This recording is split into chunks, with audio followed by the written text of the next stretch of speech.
Okay, we're live. Hi, guys. I'm Quinn, and I'm here with the great Scott Horton, who everyone knows.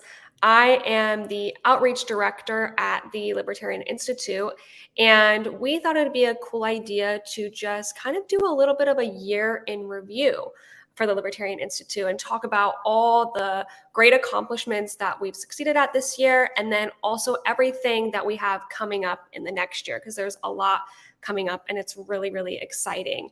And I thought this would be a good time because we just launched our fundraiser last Saturday.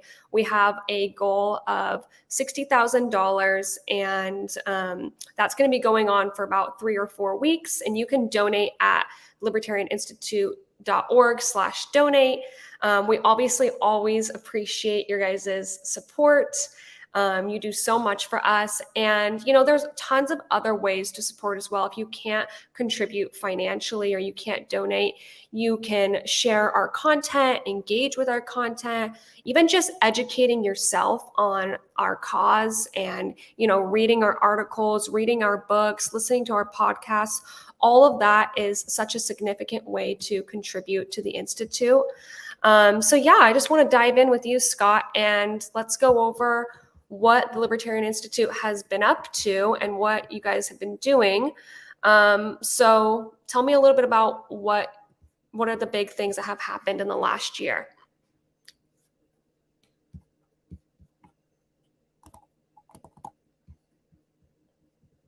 Scott, I can't hear you. I want to make sure. Oops. There we go. Because there was noise, but then I forgot. I do that a lot. Well, I was saying to myself that, one big breaking news story is that we've hired you to be our outreach director. And so I'm really looking forward to seeing what all ideas you have in mind for growing the Institute and getting it out there in front of bigger audiences and all that. So we're going to talk about that a little bit more, but that's a pretty noteworthy note to mention there. Also, I think, I was kind of ribbing Ryan McMakin about this at Freedom Fest, that I think I pretty much succeeded in poaching Joseph Solis Mullins away from the Mises Institute. And they're our good friends, and so no hard feelings there from Ryan. I'm sure he'll continue to write stuff for them from time to time, but we've got Joe writing for us more and more, and he's just doing really great stuff, especially on China. But he's, an economist, is going to be writing more and more Austrian school stuff for us.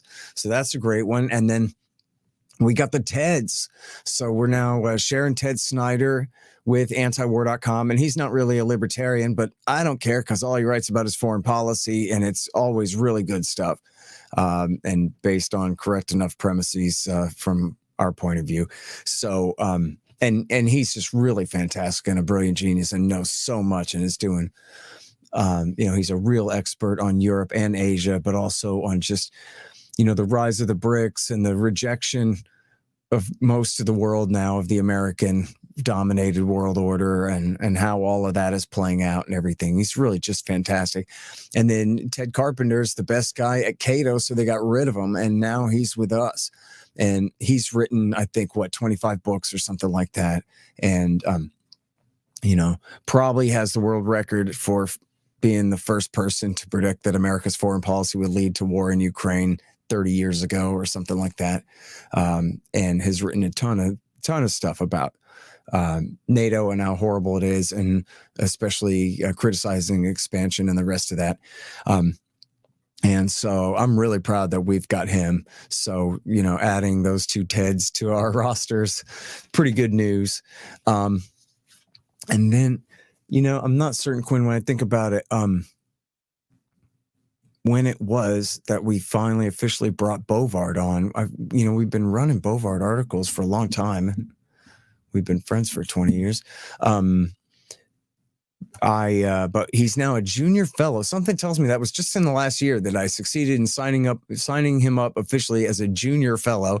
He said he always wanted to be a junior fellow at a thing. He's a funny guy, And then also, for people who aren't familiar, he's really is the most successful libertarian journalist that we've ever had. I mean, he's written a ton of great books, but he does It's I don't know if there's an official name for it really, but it's like an investigative column where he does original journalism, sometimes very deep research and hard hitting original reporting in his opinion pieces.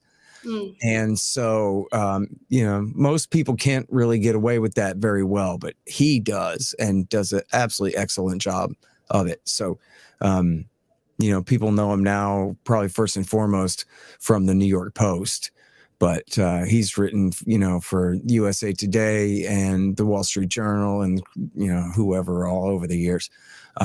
Real big shot. So we're very happy to have Jim on board, and I'm pretty sure that was within the last year. So that fits within the timeline there. And then, I guess I would just, say that overall we've got in the form of Keith Knight, who's our, somewhat of a Tasmanian devil, full of energy, going at full speed at all times, and really sort of in the Sheldon Richman tradition, a jack of all trades, expert on all different aspects of libertarian theory and argument, and willing to squabble about it at all times. And then, of course, we have a real comparative advantage at the Institute in foreign policy. And so our news editor, Kyle Anzalone, is also the opinion editor of antiwar.com, which used to be my job there. I hired him to replace me and kick myself upstairs kind of thing there. And then, so he's the news editor here and the opinion editor there. And then Connor Freeman is essentially his assistant news editor at the site, along with Will Porter. And then they all do a show together as well. It's really Kyle's show, but with the other two guys as co-hosts, switching off. I mean, I guess it's mostly Connor more than Will nowadays, but anyway, and that's called Conflicts of Interest, which is absolutely fantastic. And they're just, and including Will, all of them are just getting better all the time. They're so smart and know so much about stuff, and they're just, here I am stuck writing a history book again, and they're just on top of everything all day, every day, picking up my slack there. So, I'm really grateful for that. And I know that, we get a lot of reaction from people over, these young guys. They're all 27 for some reason, and they're all just really great. And that includes Hunter Durensis too, our great editor, who he's more behind the scenes, and he writes from time to time.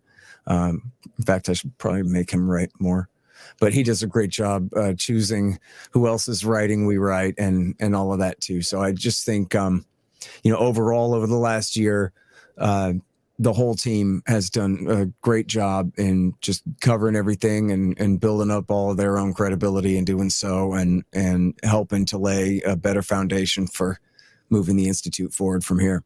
Yeah, you've put together a really, really good team. And I feel like that's kind of the main thing you guys have going, And then what about the books that you guys have published in the last year?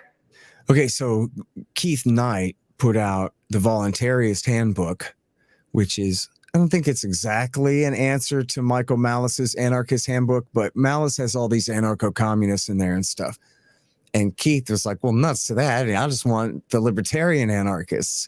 And this was the stuff that really, appealed to him, that moved him from the left to libertarianism.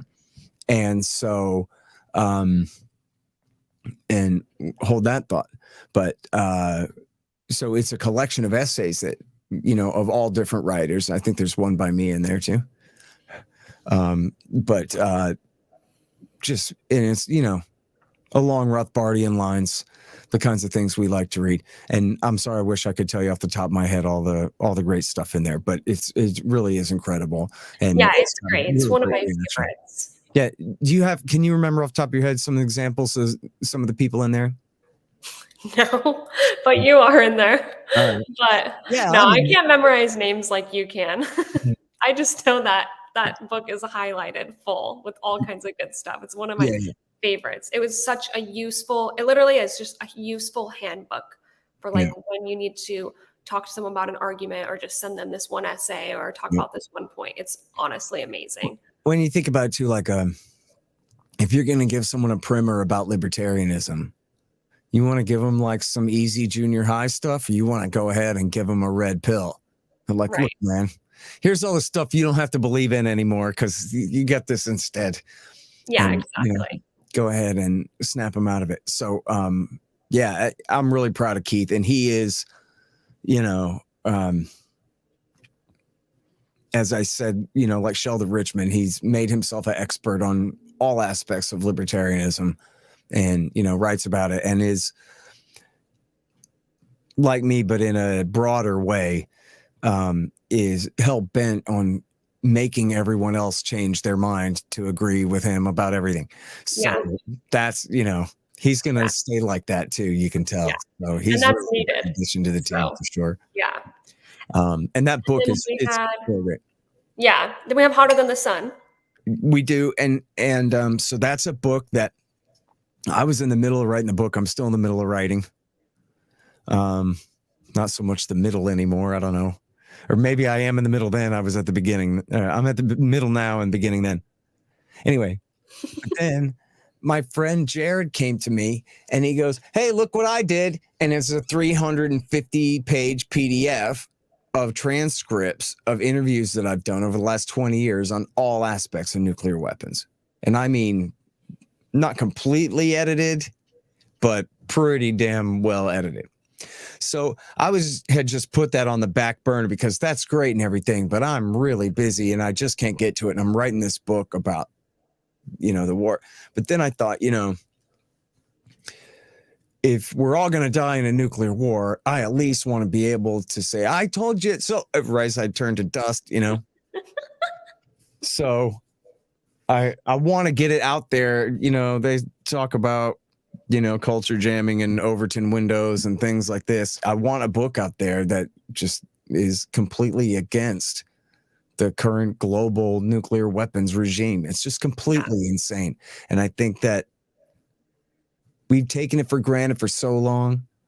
Of course, it makes sense that nuclear weapons prevent the major powers from fighting amongst each other, and they haven't so far.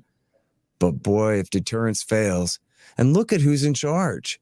I mean, never mind the caricature of Vladimir Putin. At the very least, like everyone can agree, this is a ruthless, tough guy, strong man, almost autocrat. I mean, he sort of insisted on keeping the Constitution, but then he changes it sometimes too, to appoint the governors and do what he wants. And then look at who's running things over here.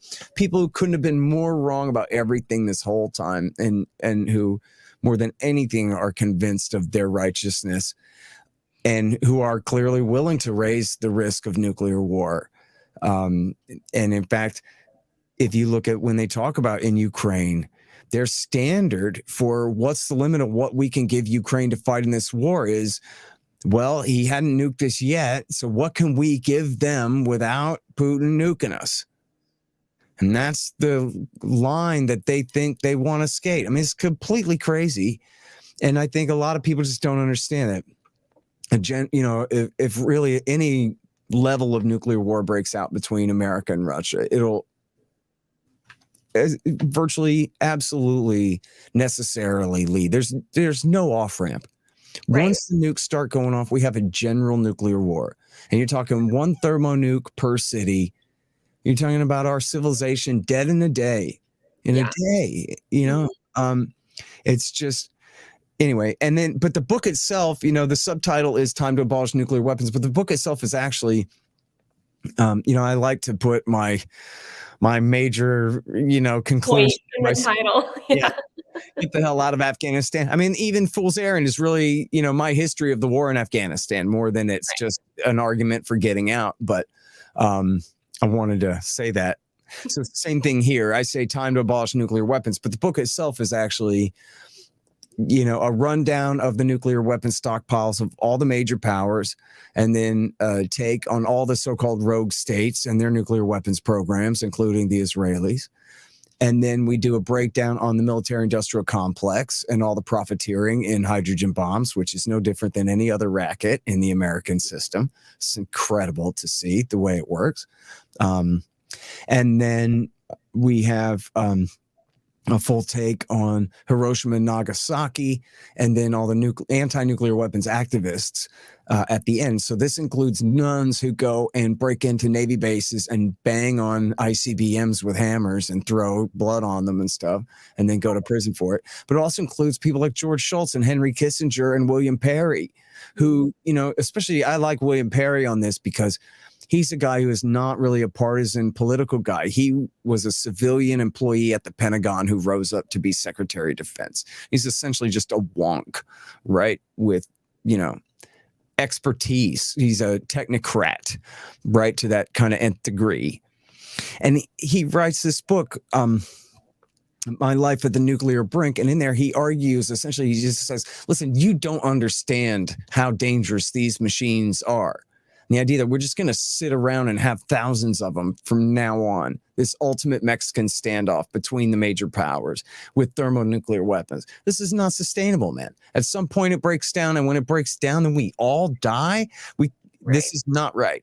And so I know it's supposed to sound, you're supposed to hear it like, oh, a call for surrender to our Russian and Chinese enemies and all of this, but that's a bunch of crap. I mean, Ronald Reagan, and we talk about this in the book, Ronald Reagan was a hair away from making a deal with Mikhail Gorbachev. And this is when the Soviet Union was still standing and not even beginning to fall apart yet. The Cold War was coming to an end, but the Soviet Union hadn't even begun to unravel yet. It was 2 years before the wall came down.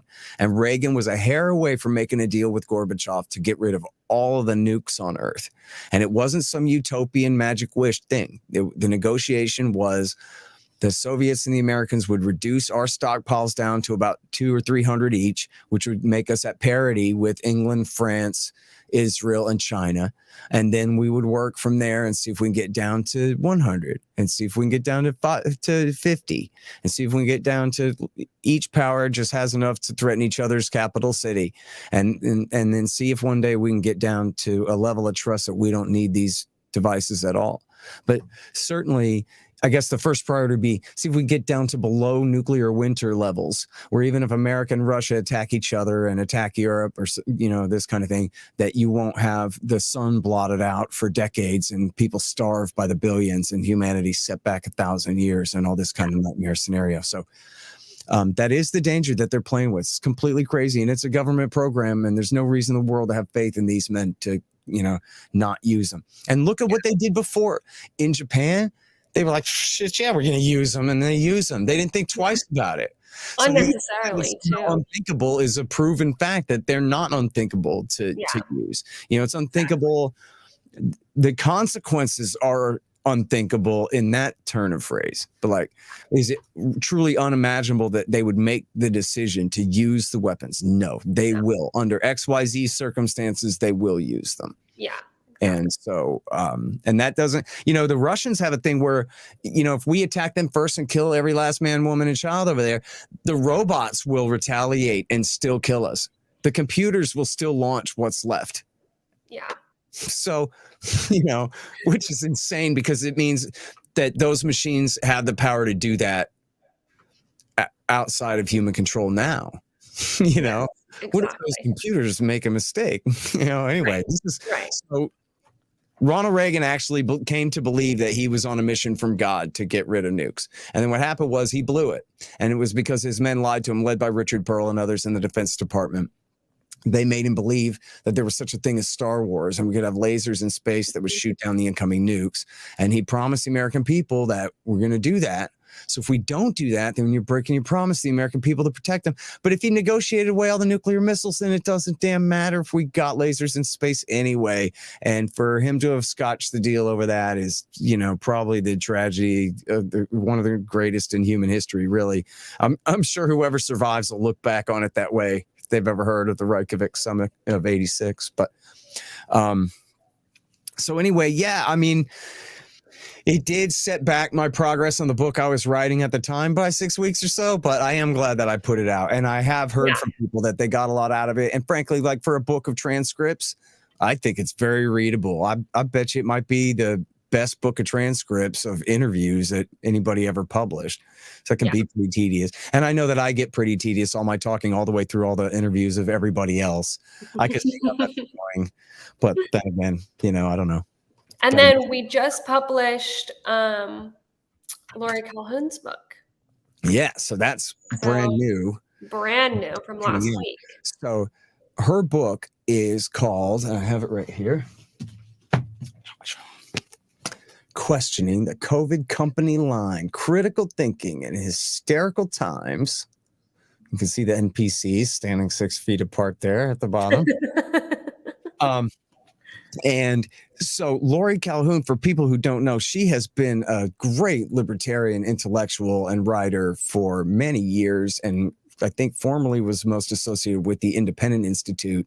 I'm not sure what all else, but she wrote a bunch of great books, including We Kill Because We Can, which is a great study of all the drone wars during Bush and Obama times and all the secrecy behind the terror wars and stuff. And she's just such an accomplished lady. She went to Harvard and all of this kind of thing. Brilliant writer. And so in 2020, she's traveling the world and she kept getting held up by these crazy COVID regimes everywhere. And so she started writing about it. And then, I asked her to, keep writing for the Institute about that. I guess that's when maybe I really brought her on to write regularly at the Institute. I don't know, something like that. She tells the story, something like that. I asked her to do this. So she wrote this whole series. And so she was in Austria and she was in Wales and I forget where all else, traveling around, and in the United States writing about the COVID hysteria. And of course, what's great about it is just seeing how, the kind of the double whammy of just how absolutely insane the policies were at that time and how good she was on them in real time at the time. I think that's what's so cool about the book is that she is writing in real time. Yeah, so exactly. Just kind of analyzing what's happening as it's happening. And without all the knowledge that we have now, she's still so good on the topic. And like the last essay in here is from just a few weeks ago. I mean, she kept adding essays to the end. The last one, maybe it's the last one here, is from March. Yeah, it looks like the last one is from March. So, because new stuff keeps coming out all the time. And in fact, I think she just wrote or is in the process right now of writing a brand new one about latest developments in this story, which is, certainly not over. But I mean, this is the kind of thing where, I get to brag about being the director of an institute that published this book by this great lady who wrote this, incredible deal, and kind of mooch a little bit of the credit for it, right? Like, I was very busy writing enough already while she was writing this stuff.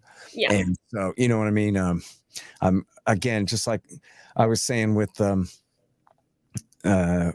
writing Provoke now, and I'm so grateful for Kyle and Connor and Will and Patrick and everybody picking up my slack on, and Joe for that matter, on current events, and especially on China policy and all of that stuff. I really appreciate the fact that I had, people like Lori and Wilton Alston and others at the Institute picking up my slack and opposing all the COVID regime while I was trying to wrap up my book on the Middle East. Yeah, exactly. It's a lot of wars in that book. And so I'm so proud of her, and I'm so proud of the Institute, and I just think it's great. And I demand that everyone go and buy this. And we're not giving it away as a premium if you donate, because she needs to sell these and make money. Right. But maybe, our next fund drive in a year, we'll have them as premiums for donors. Right. But, so tell me about Pork Fest and Freedom Fest, because you were able to go to Pork Fest with Kyle, Connor, Keith. I showed up for a second. Mm-hmm. And how was that? Because that was their first time there, right? Yeah. So that was, I'm pretty sure, my third Pork Fest, which people, you got to go to Pork Fest. It's so great. I just love it there. I think you got, 2,000-3,000 libertarians and their families and everybody camping out. Bunch of right-wing hippies, right? They're walking around smoking dope with AR-15s strapped to their back. So there's just a few of those.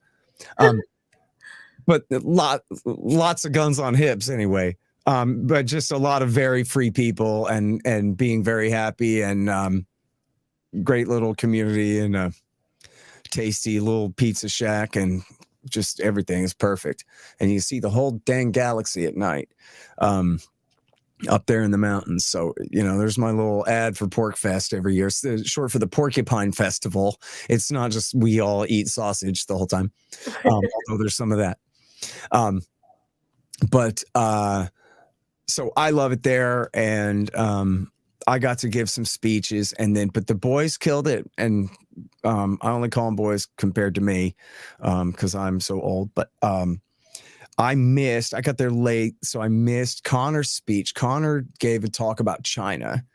And, they kind of dribble out the videos of these things to keep people interested over the summer. And I guess they add graphics and whatever, kind of produce them a little bit before they put the videos out. So I'm not sure, in what all order they're going to be coming out or how long it'll be. But I'm very anxious to see Connor's speech. But I was told he did fantastic.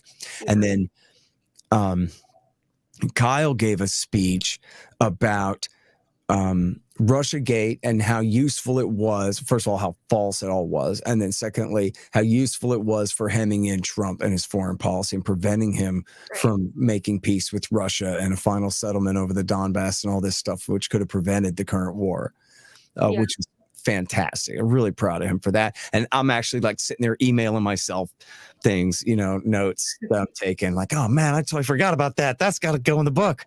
I'm going to plagiarize Keith. He had this great thing about all the different sanctions that Trump had put on Russia, where I needed that whole block quote. That came from an article he'd written before, luckily. So that was just great. And then Keith got up there and gave a great speech about, anti-woke stuff. It's against all this, collective identitarianism and all this kind of cultural Marxist conflict theory where it's all groups versus groups, and the war of all against all and all of this crap and how it doesn't make any sense anyway, and debunked it all. And as I was saying before, his book, The Voluntarist Handbook, is the stuff that inspired him and brought him to libertarianism from being a leftist. And here his speech was like about why this leftist stuff doesn't make sense. And that's the new book he's working on, in fact, is How I Left the Left, which I understand is, almost done. So that's a segue we'll get to in a minute, I guess, about future books. But but along those same lines, on those same things. So, but he comes from the left, and his idea essentially, of course, was like, give a hand to the people least well off, the society's most vulnerable people, whereas the wokists say it now, they're like, oh, that was his interest, is in being nice. And then he figured out government ain't nice, but freedom is, and freedom's what works, and socialism is stupid. And check it out, man. You read this thing. So, and he's got his act together. As I said, he's so committed. He reminds me of Anthony Gregory 20 years ago in a way, just so committed to refining all of the libertarian answers to the finest point and making sure he's right and can convince everyone else and stuff. So, well, then go ahead and just tell me then about the new books that we have coming out for the next year. Oh, wait, I want to say one more thing about Pork Fest, and this goes for Freedom Fest too, which all the guys came with me to Freedom Fest last year, but at Pork Fest and at Freedom Fest, there were a lot of people knew who all the guys were. And I was telling them how I really regretted that. I did radio for a very long time, and I did have, somewhat of an audience, but it was hard to get anybody to pay attention to what I had to say, and really until Fool's Errand came out. And, I had created the Institute about a year before that. So that helped too, I guess. But I'm determined to fast forward that process for them and get people paying attention to Connor and Keith and Kyle and, of course, Patrick and all, Joe and all these guys. They're doing such great work, and they deserve recognition. And not just that, but just the audience out there ought to be reading what they're writing. It's important that people know the work that they're doing. So, that was, gratifying to me to see people come up and go, oh, you're Kyle, huh? Okay, great to see you, man. Yeah. And take note. And that was good. They said, oh, you're Connor Freeman. I hear Dave DeCamp cite you all the time on the morning podcast. I'm like, all right, they're listening to Dave too. Of course, I'm the editorial director at antiwar.com, and so in a way, I admit Dave is a little bit more Eric's project than mine, but he's certainly fantastic, and I'm very proud of all the work that he's doing. So it's good to hear, all that we poach his articles and they run ours and whatever. Yeah. So that was good. I get the idea that the Libertarian Institute is like, up and coming in people's imagination. Definitely. It's important.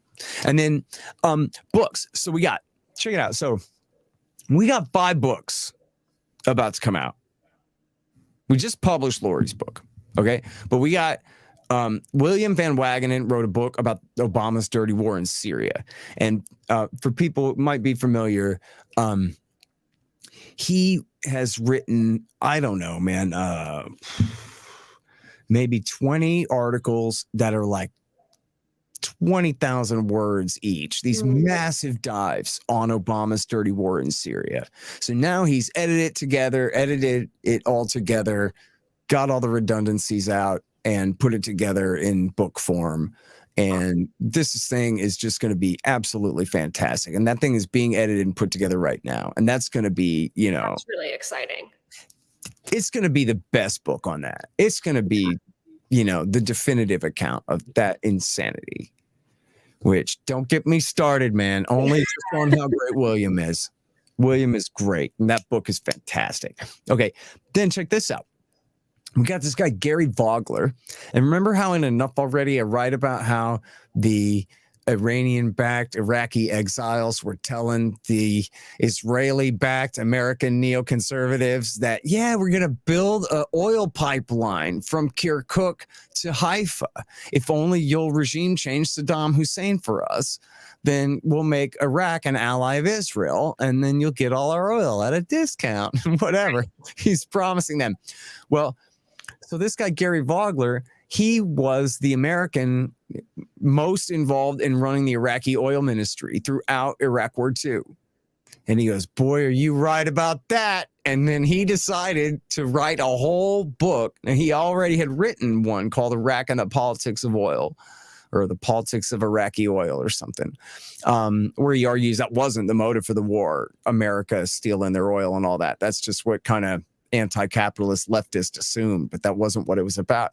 But you want to talk about oil? Actually, it was about oil for Israel, according to the neoconservatives. That's what they were doing. And he talks, I don't want to spoil it for you, but it's just great. It's that whole kind of narrative. If people have ever read that great article, How Chalabi Khan the Neocons in Salon.com by John Dizard, who is from the Financial Times, great reporter.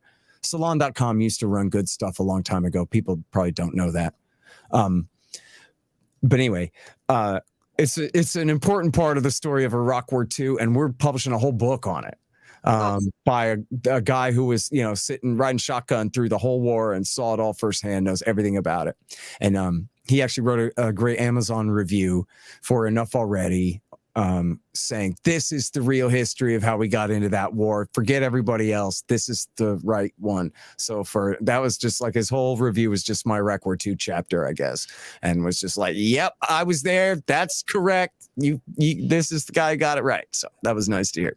And then Joseph Solis Mullins, the aforementioned Pochee from Mises, we're publishing his book, which is called The Fake China Threat, about how it's a fake threat. Yeah. Very good stuff. I already read one version. I think he must have added a little bit since then, but very great stuff. And then, as I said, Keith has his book on how he left the left. And then I got Brad Hoff and Zach Wingert. And these guys, Brad was a really great source during the dirty war in Syria. He was the guy who really broke the story about that DIA memo from 2012 that predicted the Islamic State would take over Western Iraq if we didn't knock off our and our allies' support for Al-Qaeda in Syria first, And he and his co-author, Zach Wingert, who's a professor at Baylor, they already wrote a book on, I'm so sorry, I forget the title. It's on Syria's Christians and their persecution. Oh, it's Syria Crucified, and it's all of the Syrian Christians and their persecution at the hands of American-backed Al Qaeda terrorists during the Obama years there, which was published by a Christian publishing company that's already out there. Now they're following up on a different Syria book, but I think Brad keeps changing his mind about exactly how he wants to tackle it and go about it. So I'm not exactly sure what it's going to end up on or as, but I'm sure it's going to be fantastic just from what I already know about both of those guys. And, you know, Brad lived in Syria for a little while. He's a Marine veteran and lived there and knows all kinds of stuff about it.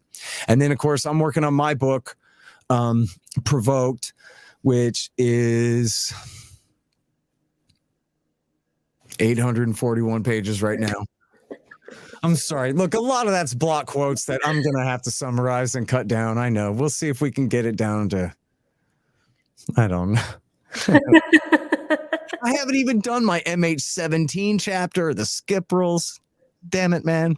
My Russiagate section of my Donald Trump chapter is itself 100 pages because I hate Russiagate. And so I wrote a lot about it. And so it is what it is. I don't know when it's going to be done. I was trying to get all married to it being done by the end of the year, but I think I'm starting to admit to myself that that's just going to stress me out, man, and that I just am going to have to write it till I'm done and figure it out. Yeah. I wanted it to be done a year ago, so how do you like that? I don't know. And then I have 2 surprises, but I can't tell you because they're secret surprises. Okay. But people are gonna be pretty excited to see a couple of more books that we're gonna publish that I can't tell you about. Okay, sounds good. And then we'll wrap it up soon. I know you probably have to go, but let's see, what else do we want to cover? You want to talk about kind of like your general kind of vision of where the Institute is going, what you're going to start implementing, you know, what you guys specifically have to offer the Liberty movement that you feel like maybe isn't being offered, and just give me kind of your general view of where things are going in the next year and beyond. Yeah. Well, I'm trying not to think too far ahead, but I do think that the Institute itself, you know, I think we've already kind of succeeded in carving out a place for ourselves in the movement among the different kind of more important of the institutes. Mises and Cato still is part of it, obviously. But the Future Freedom Foundation and the Independent Institute and all of those, like, I think we're one of those now, hopefully. The AIER and all of those guys. So, you know, I think we've done a pretty good job of, you know, staking out our place. And I think if we have a comparative advantage, it's that we're extremely, you know, plumb line libertarians, but we're also, you know, almost entirely, you know, issue focused, current events focused, and, you know, activism focused. And so, you know, that to me is it's the antiwar.com model. Like, I was really, you know, when I first started reading Raimondo, I was just really excited just to see, you know, first of all, that you have like right-leaning libertarians own that URL and are pushing, you know, non-interventionism. But then to read Justin and how little he wrote about libertarianism. I mean, what he was writing about was what was going on in DC and what was behind the war and all of that and what was going on in the war. And so the fact that he was a libertarian in a way was incidental. And I guess I've kind of always approached my work that way too, that you're supposed to notice that it's libertarians that are so good on the war, you know, but it's not like the main thrust, or at least not all the time. You know, we'll talk about it sometimes, but, and I think that goes for all of our guys, right? Like, nobody is wishy-washy on libertarianism at all, like on anything. Give us all the litmus test. We'll all be, you know, as hardcore and plumb line as can be, but just specializing on the things that we think are most important. Yeah. And so, you know, and I guess I really am so sad that Will Gregg died, because the whole thing was originally me and Will and then Sheldon. And it was like, so this would be the perfect thing, right? Like, I'm the foreign policy guy and I'm just very plumb line. I don't lean very far left or right or anything at all like that. I'm very kind of centrist libertarian, but hardcore. And then you got Will, who was like the former John Bircher, who like became like the ACLU of libertarianism, somehow focused only on like domestic local police abuse and stuff. Oh man, if he was here now. And then Sheldon, of course, is known as a left libertarian, but that doesn't mean he deviates to the left. It just means he thinks libertarianism belongs on the left as a species of liberalism as opposed to conservatism. And that, Right. if that's confusing, read Rothbard, Left and Right, The Prospects for Liberty from 1965, kind of explains that point of view. But, he's written books on guns and homeschooling and abolishing the income tax and whatever, right? Like he's what right libertarians would identify as still the same as them, Yeah. but he just, anyway. But so it seemed we had that great little balance there, and also with me and Sheldon and Will, none of us have beef with anybody else. So there's a lot of sectarianism and fighting in the libertarian movement. But I like to think that most of that stuff is from people who are older than me. I come from a younger generation of people, and I don't really have a dog in any of those fights. So, Right. at Freedom Fest, I tweeted out a picture, 2 pictures I'd taken, one with Nick Gillespie from Reason and one with Ryan McMakin from Mises, and just said, down with sectarianism. Let's all be pals and try to emphasize the right thing. I mean, Reason got on my nerves for some of their silly attacks on RFK last week, although he's so horrible on things sometimes that I don't really care or whatever. I don't know. It was just funny to watch. And people were so down on them for it because a lot of them were kind of weak arguments and stuff. But Right. then Billy Binion put out this thing about civil forfeiture. That's like, he should win a Pulitzer Prize. This should be like the most celebrated and important journalism in America. So look at what they do to these people, dude. This is one of the things that most radicalized me into anti-government extremism in the 1990s when I was still just a teenager. When I very first heard of civil forfeiture as part of the war on drugs. Some guy's growing tomatoes, so they steal his mom's house. And just based on this, and whatever, there's a million of them. And Billy Binion, just a couple of days after they had kind of embarrassed themselves with their, crude attacks on RFK there, Binion just redeemed the entire franchise over there, you know what I mean, in his own kind of way. So I want our institute to be friends with everybody, to get along with everybody, and to, frankly, like, there's a lot of deviationism in libertarianism. There's a lot of people who are wishy-washy on a lot of things. And I don't want to fight with them and be like sectarians against them or whatever. But I do feel like me and my crew understand libertarianism real well. And I want to make sure that, as times come and go and different political fads fade in and out, Right. that somebody's flying the true black flag for this stuff. Yeah. There was a period there in the Obama, you say, especially like the second Obama term, where libertarians moved pretty far to the right on especially like racial stuff and all this stuff for a minute. And all of it was just kind of a fad and it went away again. You know what I mean? But Right. we were founded right in that time. And I think part of the reason we named it the Libertarian Institute was to make sure that libertarians own that name and that it's not, completely subsumed by one deviation or another. It wasn't particularly against what was going on the right then, but just any of these adulterations of what we consider such a sacred and important philosophy and movement and everything. So, Yeah. So that's the key. And look, we got, all of our senior fellows, right? Like our leaderboard up there with Lori and Jim and Ted Carpenter and for that matter, Ted Snyder, and the older guys, and then the whole generation, the younger generation of guys that we're bringing up and gals that we're bringing up at the Institute.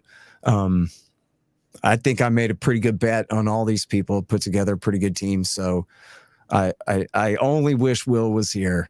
If you think about what the Institute would be with him now too, it would be something else. But yeah, and you know what too, I guess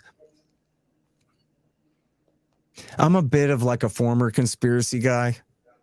And we don't run a bunch of 9/11 crap and a bunch of stuff like that on this site. I don't like that kind of stuff, but I'm still a Waco guy and I'm still an Oklahoma City guy. And I think that this is one of the things I really liked about Lou Rockwell and the Mises Institute 20 years ago when I first started reading antiwar.com and LouRockwell.com was he knew about conspiracy stuff, but he wasn't into conspiracy stuff. And he wasn't like, he didn't believe in a bunch of stupid crap, but he knew about some of the good stuff. Like, did you know RFK's security guard that night was a CIA asset or what, anyway, Oklahoma and Waco, to me, this is not trutherism. This is not conspiracy stuff. This is the real history that got buried from back then. And it was really important to me back then. And so I'm very proud that we have this collaboration with Richard Booth, who is the most brilliant and to me most trusted Oklahoma City bombing expert and researcher in the country. And I had a ton of files, these huge folder files that I could never get around to organizing them all, naming them correct file names and getting everything straight and whatever. And then I ran into this guy and he had the same collection as me almost, and then a ton more. So I just gave him everything I had to add to his collection. And then he had some wonky site and we just put it all at the Institute. And, Harley, our great webmaster, set up the ultimate Oklahoma City bombing archive. And it's, as curated by Richard Booth. And that's at libertarianinstitute.org/OKC. And it's no kooky shit, which there is a lot of people come up with all kinds of harebrained stuff about Oklahoma City. Richard Booth does not. There's no harebrained anything in there. It's only the good stuff. And call it gatekeeping. Yeah, exactly. That's the job. It's making sure it's only the good stuff there. And then that's what we're doing with Waco now too. So I just did, and boy, for people along this bent, here's a reason to support the Institute. I just went to LA and sat down for 2 days with the guy that did the best documentary, Waco, The Rules of Engagement. His name's Dan Gifford. And the guy that wrote the best book, which is called This Is Not an Assault. His name's David Hardy. And I sat down and interviewed them for 2 days and a morning, all about what happened at Waco in 1993. And then interspliced in with interviews, I got a surviving Branch Davidians and religious experts and infrared experts and everything else. The whole thing's 13 hours long. And one of the things that came out of that was that David Hardy said, I have all of this stuff, including video and all this stuff that's never been processed, never been scanned, never been put online. It's like, I assume it's like an entire room of his house. It's just Waco documents and government video and audio and God knows what that he's never even gotten to.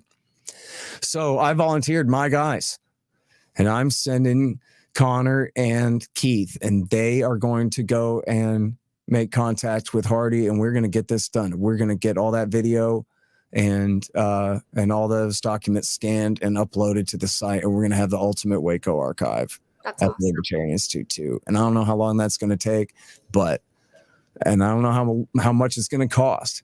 I already bought Keith VCRs with HDMI out, so we can run all those VHS tapes through and get them recorded.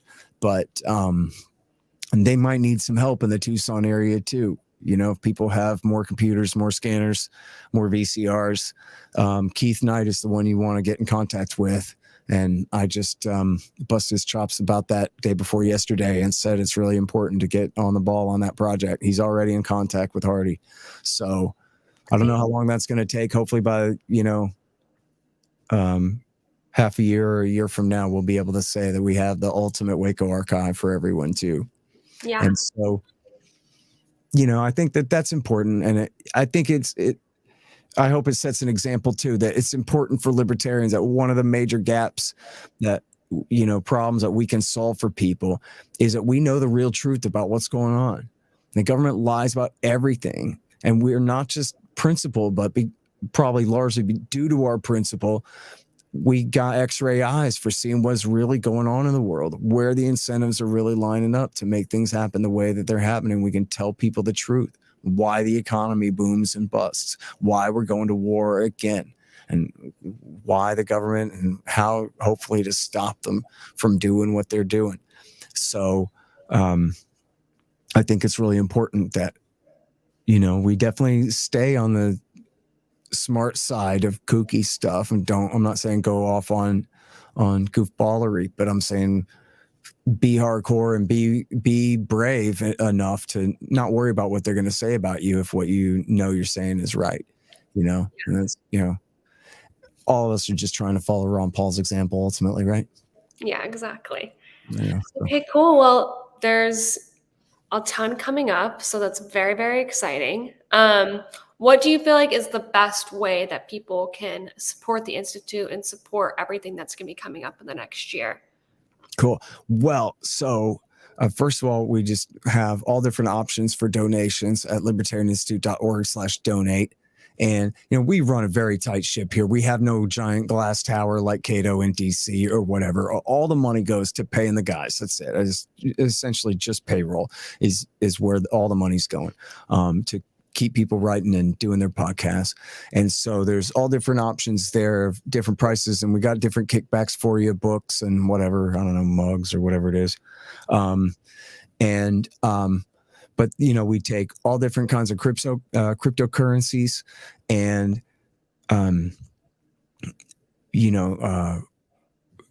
there's subscription donations if people can do 5, 10, 20 a month or whatever is good.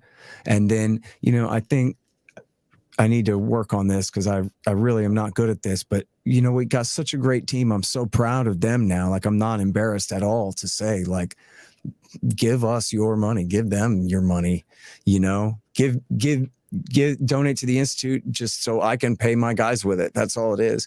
And they're so deserving. Like, there ain't no shame in it. Like, we have a couple of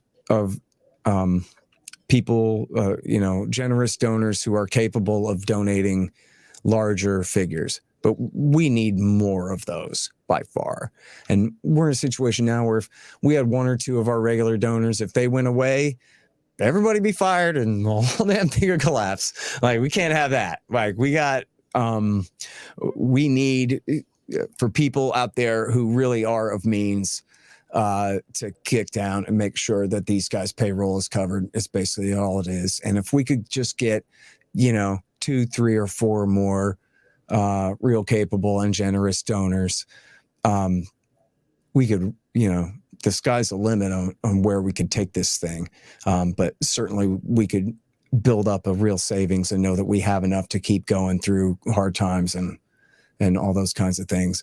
And, I got Tom Woods and Sheldon and all these great people on my board of directors. So they're watching me like a hawk. If, people need to know, and they do need to know where that money's going and whether it's being, spent responsibly and all that. And it is. And, I know that they trust Tom and Sheldon and whoever, and they're all keeping track. So